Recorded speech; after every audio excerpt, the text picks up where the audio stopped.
Hello everyone, ఒక్కసారి ఇలా ఆవకాయ పప్పును ట్రై చేయండి. ముద్ద పప్పులో ఆవకాయ కలుపుకొని తిన్నాం కదా అంటారా?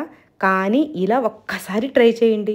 ఒక గిన్నెలో నెయ్యి వేసుకొని, తాలింపు వేసుకొని, ఉడకబెట్టుకున్న కందిపప్పుని వేసి, ఇందులో కమ్మటి ఆవకాయ వేసి, బాగా కలుపుకొని, వేడి వేడి అన్నం ఇందులో వేసేసి, తర్వాత కొత్తిమీర వేసుకొని, ఇంకా లాస్ట్లో కమ్మటి నెయ్యి కూడా వేసేసుకొని బాగా కలిపేసి ఒక్క 5 నిమిషాలు చిన్న మంట మీద ఉడికించిన తర్వాత ఉంటుందండి దీని టేస్ట్. అబ్బా! ఏం చెప్పమంటారు? ఆహా! ఏమి రుచి అనరా మైమరచి అనాల్సిందేనండి.